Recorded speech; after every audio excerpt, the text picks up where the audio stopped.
Hey guys, what's going on? It is Ash here coming at you today with a new Trifecta deck, this time using Goblin Barrel as well on my free-to-play account. But as you can see on the screen, you guys know that on my channel I like to cover current events and news in the game, and Tim actually posted about some things that the Clash team is working on right now, including improved tournaments a lot. They want to pretty much rework them in a really big way, new cards, balance changes, and most importantly, making legendaries easier to get, at least in my mind, because that's why I'm doing this episode. Guys, it's a no legendary deck to help you guys get to Royal Arena. As you can see, I'm trying to get there myself right now. I'm around 1,800 cups.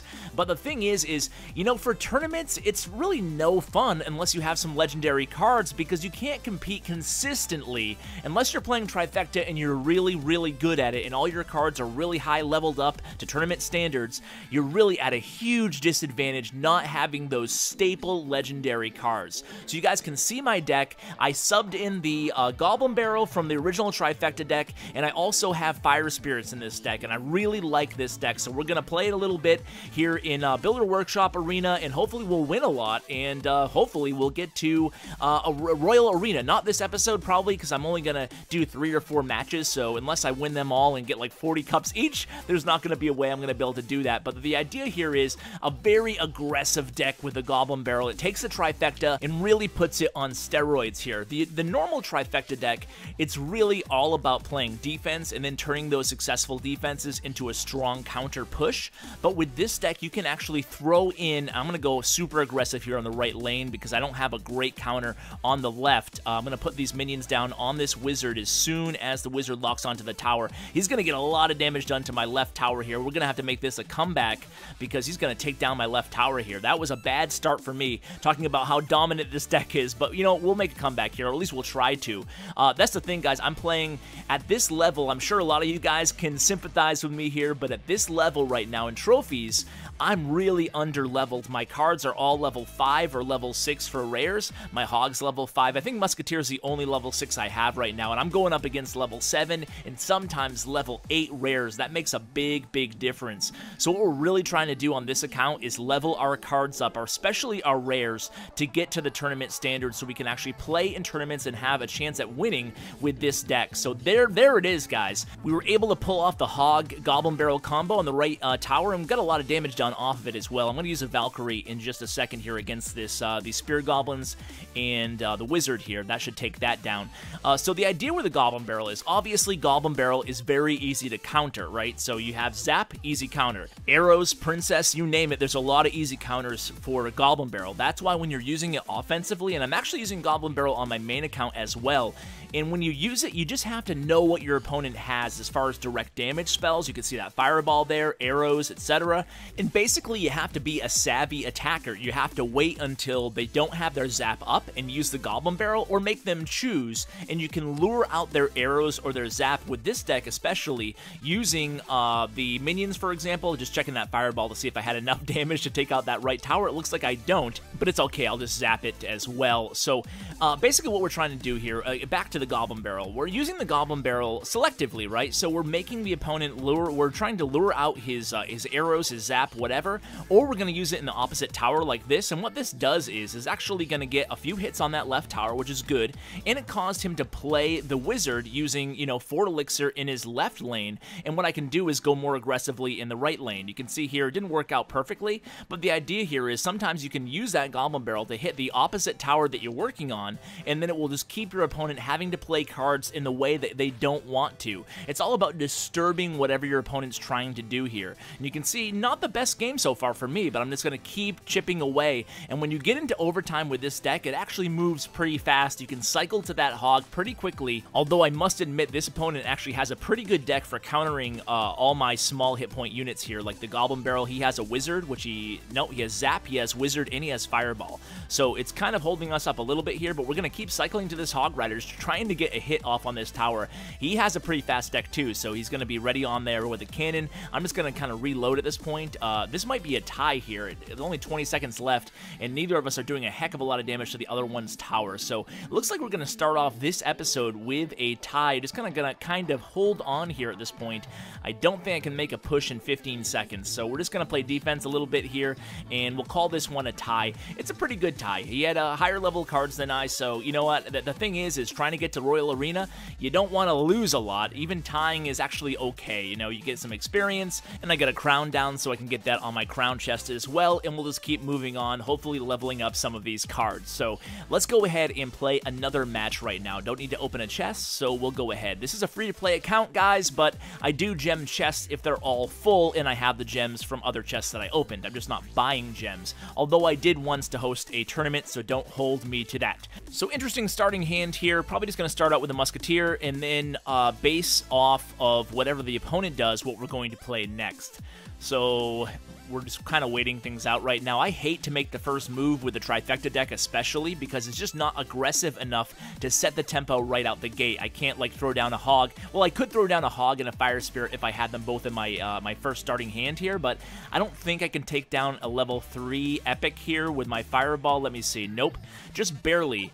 So he's playing a Witch and a Royal Giant. Very interesting here. So I'm going to play a Valkyrie as soon as the Witch catches up. I just want my Valkyrie to be positioned correctly, and of course she's not, but I did take the Witch down with that Zap spell. So now we have a Valkyrie, Hog Rider, and Musketeer, basically the Trifecta. Valkyrie goes down, but this should be pretty good. Okay, maybe not. Didn't see that Inferno Tower coming at all. But the Musketeer is going to get a few hits on this tower, hopefully, and those archers will go. Oh, man. I am not used to my Fire Spirit not killing archers, unfortunately. But we're going to go ahead and let those archers go. I don't think they'll get more than one hit off on my tower. I'm going to keep him guessing here with my Goblin Barrel. Unfortunately, that was a bust, and he did get a few hits on my tower there, so that didn't work out exactly how I wanted it to. I'm going to go ahead and Fireball here. You know what? I probably shouldn't have used that Fireball. I probably should have waited till he played a Witch instead, because I suspect he'll do the same thing. A Witch Royal Giant coming at me in the right, because that's what he did in the first push, and he's waiting till he gets full Elixir. So he's starting to become a little bit predictable, and we don't want to be the same, but we're going to have to be, because we have the same hand virtually that we did last time. See, there's the Witch. If I had saved that Fireball, I could have used the Fireball on the Witch right there in the tower and the Elixir Collector. So I used a Hog in the left lane. Let's try to keep him defending. I don't want those minions, for example, that he used to defend against my Hog to go with the Royal Giant and the Witch. It would be much more difficult for me to counter that way. So the Valkyrie's going to take out those archers. I'm going to let those minions get a few hits on my left tower. I'm going to use the Goblin Barrel instead. Now the Goblin Barrel really works out well over there. You can see how he just dropped that Inferno Tower. That left him with no Elixir, and I'm able to take out the Inferno Tower and get a lot of damage done to that right tower. Do I take it down? I do. So that was really, really good there. And he played the Elixir Collector at the wrong time there. I was able to sneak in that Hog Rider as well. So that's the thing. If you see your opponent reload with an Elixir Collector, sometimes that means it's a great opportunity to take down, or to put down a Hog in that lane as well. Even if you're not playing a Trifecta deck, it's actually just a beautiful time to, mid-match, oftentimes when people put down Elixir Collectors mid-match, it's kind of a risky move for them to do, especially if you have more Elixir than they had anticipated. So we're just going to keep going here. It looks like we won this match pretty easily here at this point. So we're 1-0-1 right now. One tie, one win with the new Trifecta deck. I love the Goblin Barrel, guys. My Goblin Barrel is only level 2 right now, so I wish it was level 3. It would be that more effective, and certainly that would be our priority here, to get one more. I think I only need one more card to level up my Goblin Barrel, but if you guys have a level 3 Goblin Barrel, then you guys are good, really good to go using this strategy. And I subbed out, let me think, I think I subbed out Mini P.E.K.K.A. or Barbarians. I forget which one of the two I was using. I think it was Barbarians for the Goblin Barrel. So I'll go ahead and link my very first Trifecta deck that I did. I think I've probably done 2 now. One for my free-to-play account and one for my main account with the Trifecta deck. So actually one of them was a tournament episode. I'll go ahead and link them anyway in the description below if you guys are interested in seeing more Trifecta action here. So we're just going to kind of try to get something going over here in the left. Well, but he had that knight there. A pretty good knight play there. So Ray here seems pretty good. He seems to know what he's doing here. It's actually pretty cool that when I started with my free-to-play account, obviously it was really low level, but some people just had absolutely no clue, and it made for really difficult videos because, you know, you don't want to bring you guys awful quality. So, but lately, once I've climbed to Arena 5 to 6 range, things have been much, much better in terms of quality of opponents. So I'm really happy to see that. That means people are learning, or the people who just can't get a feel for the game are stopping to play the game. So so I'm not sure if it's a good thing or a bad thing, but we're going to go ahead and go pretty aggressive here in the left. I don't know if we're going to even be able to touch this tower, though. Very nice counter there. Oh, we got a few hundred off that tower, so it wasn't the end of the world. We're just going to fireball at this point. He actually countered with fire spirits, barbarians, and archers there. That was a lot coming at me there. I'm going to zap in the right here. You know, I might have been better off zapping the left there because he was going after my left tower, but you know what? If your opponent actually starts to go for both of your towers, sometimes it's better just to let them, especially with the Trifecta deck, because this deck, more often than not, you're going to win 1-0 on these towers, or 2-1. You rarely 3-star a tower, so usually if you can take down one of their towers, that's enough. And you can see right now he's kind of going after both of my towers, so that might come back to haunt him, or maybe not. Maybe he'll win 2-0, so we'll see how it goes here. I'm kind of defending on the left with a Valkyrie, on the right with a Musketeer. He did a lot of damage to my right tower with that Giant there, even though I had the Musketeer down.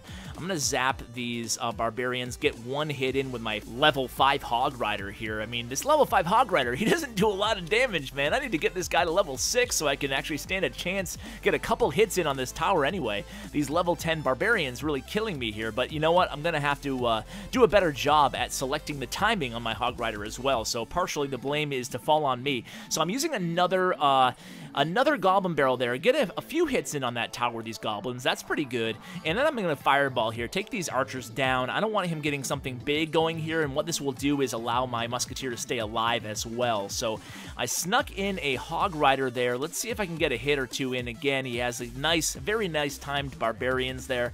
I'm just going to have to sit back at this point, use the Valkyrie once the Barbarians cross over to the range of my tower. So again, he's coming pretty hard in the right, or shouldn't say pretty hard, but he's coming at me in the right as well, just continuing to chip away. But we're in overtime, so it doesn't matter if he touches my right tower at this point, as long as I can take him down here. So I'm going to fireball, and that's it. That's game.